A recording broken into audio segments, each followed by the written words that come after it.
വിശ്വാസത്തിൻ്റെ നല്ല പോർ പൊരുതുക, നിത്യജീവനെ പിടിച്ചുകൊള്ളുക.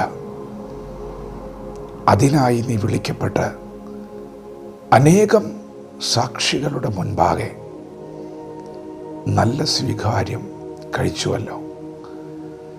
ദൈവത്തിൻ്റെ മാറ്റമില്ലാത്ത വചനം ശ്രദ്ധിക്കുന്ന പ്രിയപ്പെട്ടവരെ, ഇന്നു പകൽ പരിശുദ്ധാത്മാവ് നമ്മെ ആലോചനയാൽ ഉറപ്പിക്കുകയാണ്. നിത്യജീവനെ പിടിച്ചുകൊള്ളുക, വിശ്വാസത്തിൻ്റെ നല്ല പോർ പൊരുതുക.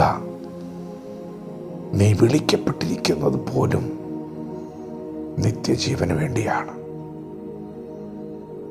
അപ്പോസ്തലനായ പൗലോസ് തൻ്റെ ശിഷ്യനായ തിമോഥെയോസിനോട് പറയുന്നു, വിശ്വാസത്തിൻ്റെ നല്ല പോർ പൊരുതുക,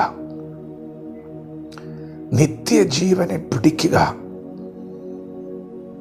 പ്രിയപ്പെട്ടവരെ, നാം ഈ ഭൂമിയിലായിരിക്കുമ്പോൾ നാം എന്തിനെയാണ് മുറുകെ പിടിക്കേണ്ടത്? തിരുവചനം പറയുന്നു, നിത്യ ജീവനെ മുറുകെ പിടിക്കുക. നമ്മുടെ ഈ ഭൂമിയിലെ ജീവിതം ക്ഷണികമാണ്. അത് ഏറെയായാൽ 80 വർഷം. എന്നാൽ ദൈവം നമുക്ക് വാഗ്ദത്തം ചെയ്തിരിക്കുന്നത് നിത്യ ജീവനാണ്. യേശു ഈ ഭൂമിയിൽ വന്നതും നമുക്ക് വേണ്ടി കഷ്ടം അനുഭവിച്ചതും നമുക്ക് നിത്യജീവൻ ലഭിക്കേണ്ടതിന് വേണ്ടിയാണ്. നിത്യജീവനെ പിടിച്ചുകൊള്ളുക, വിശ്വാസത്തിൻ്റെ നല്ല പോർ പൊരുതുക. നീ വിളിക്കപ്പെട്ടിരിക്കുന്നത് പോലും നിത്യജീവന് വേണ്ടിയാണ്. ഇന്ന് പകൽ നാം ഓരോരുത്തരും കഷ്ടങ്ങളിലൂടെ കടന്നു പോവുകയാണ്. ലോകം മുഴുവൻ യുദ്ധഭീതിയിലൂടെ കടന്നു പോവുകയാണ്. അനേക പ്രിയപ്പെട്ടവർ വലിയ നഷ്ടങ്ങളെ അഭിമുഖീകരിക്കുന്ന സമയമാണ്.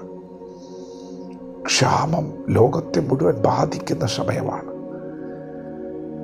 നാളെ എന്താകുമെന്നൊരു ആകുല ചിന്തകൾ സകലയെ ബാധിക്കുന്നുണ്ട്.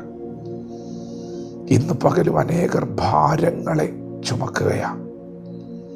പ്രിയപ്പെട്ടവരെ, പരിശുദ്ധാത്മാവ് നമുക്കൊരാലോചന തരുന്നു.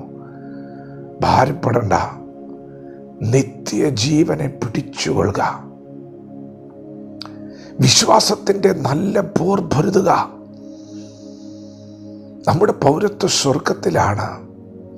നാം ഈ ഭൂമിയിൽ അന്യരും പരദേശികളുമാണ്. ഞാൻ പരദേശിയായി പാർക്കുന്ന വീട്ടിൽ നിന്റെ ചട്ടങ്ങൾ എൻ്റെ കീർത്തനമാണ്. കാഹളം ധ്വനിക്കും. നമുക്ക് വാക്ക് തന്നു പോയ നമ്മുടെ കർത്താവ് മടങ്ങി വരും. യേശു മടങ്ങി വരും. യേശു പ്രത്യക്ഷനാകും. പ്രിയപ്പെട്ടവരെ, അതാണ് നമ്മുടെ പ്രത്യാശ.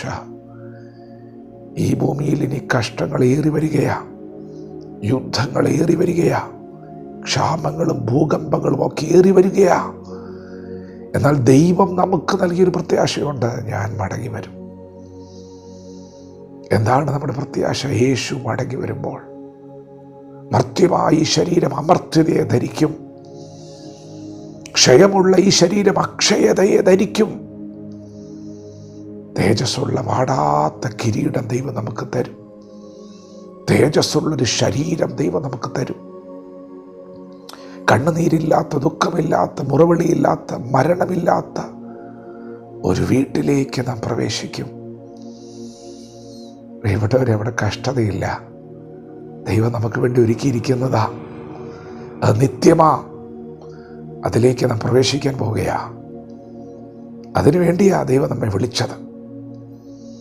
ഇവിടെ എത്ര വലിയ സമ്പത്തുണ്ടായാലും, എത്ര വലിയ മാളികയുണ്ടായാലും, എത്ര വലിയ ഉന്നത പദവി ഉണ്ടായാലും അതെല്ലാം ക്ഷണത്തിൽ അവസാനിക്കും. എന്നാൽ ദൈവം നമുക്ക് വാഗ്ദത്തം ചെയ്തിരിക്കുന്ന നിത്യമാണ്. ഇന്ന് പകൽ പരിശുദ്ധാത്മാവ് പറയുന്നു, വിശ്വാസം മുറുകെ പിടിക്കണം, വിശ്വാസത്തിൻ്റെ നല്ല പോർ പൊരുതണം, നിത്യജീവനെ പിടിക്കണം, നിത്യജീവനെ പിടിക്കണം. അതേ, പുഴുവും തുരുമ്പും കെടുക്കാത്ത കള്ളന്മാർ തുറന്ന് മോഷ്ടിക്കാത്ത സ്വർഗത്തിൽ നിങ്ങൾക്ക് നിക്ഷേപമുണ്ട്. ദൈവനാമത്തിനു വേണ്ടി നിങ്ങൾ ചെയ്യുന്നതെല്ലാം സ്വർഗത്തിലെ നിക്ഷേപമാണ്.